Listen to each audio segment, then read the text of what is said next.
So yeah, let's go ahead and get this over. Do the quick reviews. Whose movie was this tonight? Was it yours, Neil? It was mine. This was Go ahead, this Matt. was, Tell us what you thought about this. So this movie was garbage. It wasn't entertaining. It just made me mad the whole time. I was angry. I was just watching it, and I was like, "Why is Goku white? Why is everyone else Asian besides Bulma? Why is Bulma white?" That didn't make any sense. There was no reason for any of this to come out to the public. But it's a fun little detour from the Dragon Ball Z universe. Everyone hates Godzilla 98, right? Well, most people do, yes. You and I can have then, that discussion someday, but not right now. back then, most people hated 98. But now it's looked on fondly. The Matthew Broderick one, right? Yeah. Yeah. I liked it when I was a kid and saw it in the movies. It's looked on fondly. This will never happen to this movie. Total garbage, and it should be in the desert with the ET video games.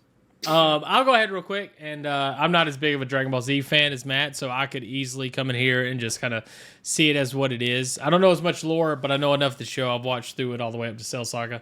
And no, it is absolutely terrible. None of the stuff is executed well. Even if you, like somebody said earlier, that like if you separate it from the source material, it can still be good. I disagree entirely. I think this is it's just a bad movie, and especially if you don't know Dragon Ball Z and you come into this movie, or Dragon Ball and you come into this movie, it's going to make even less sense and seem even worse, I think. So, because they don't even explain certain things that you would only understand as a fan. So it's like fan service, but it's plot points like the gi and stuff like that. Like I don't think they did a good job of anything in this movie.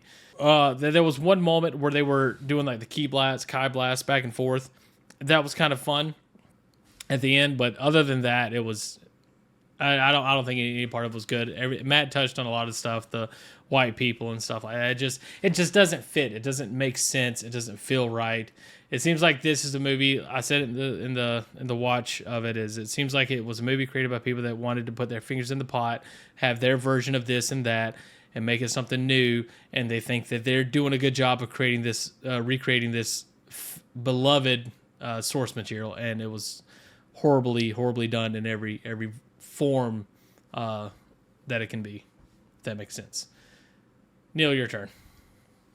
Listen, if Dragon Ball Z didn't already exist as part of like the cultural zeitgeist, and this movie was the first time I'd ever been like had the opportunity to experience Dragon Ball anything, I would have been like, done. Never wanted to see anything about it again.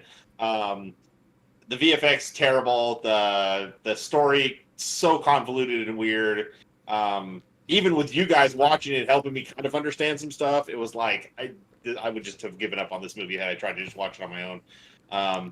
It was everything that it was advertised to be, which was bad. So. Yeah, I think it's gonna be easier for me to go and do this. I could just do it now if you guys want. Matt, what you gonna give this? Oh, I'm thinking. Matt's gonna give it a spoon.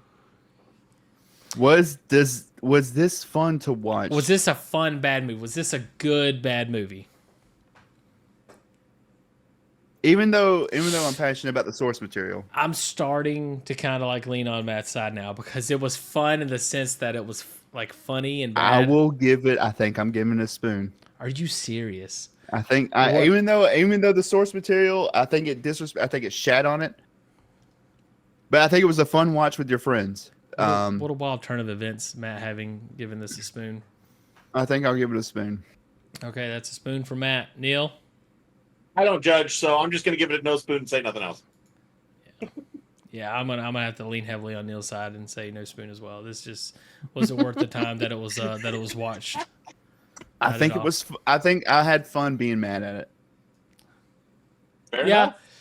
Yeah, so maybe that's a version of it. As a Dragon Ball Z fan, you can have fun watching this and hating it. Yeah, I hate watch it. Yeah, I've never understood hate watching before. Now I do. Now you do. Yeah. I will say, like, one of the things that kind of surprised me in a sense is I knew this movie was bad from what I've always heard. I've never actually watched it. And actually finally getting a chance to watch it, I realized that, people overhype things. This was not overhyped as far as being bad. Like, it was exactly everything, like you said, everything it was advertised to be. It was just as bad as I expected it to be, even worse.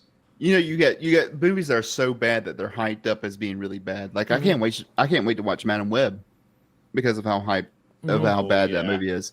I can't wait to watch it and then be totally disappointed. And I was like, that was okay. It was bad, it was middle of the road. It was leaning. It was kind of bad. Like, imagine if this movie came out today with the way the internet is and everything like that. What if it came out today, March 31st? Toriyama passed away 30 days ago. Oh my gosh. Could you imagine the riots in I was Mexico going to say this right would now? definitely be worse than a lot of the political unrest that's happened in the past few years. It will 100%. This would be a travesty. Yeah. This would be D-Day for anime fans. I don't know what they would be attacking, but they would be attacking. They'd be destroying They would be everything. attacking someone. Justin Wong his head would be on a pike. Oh, no, that poor guy. Yeah, 100%. Let's go watch a bad movie.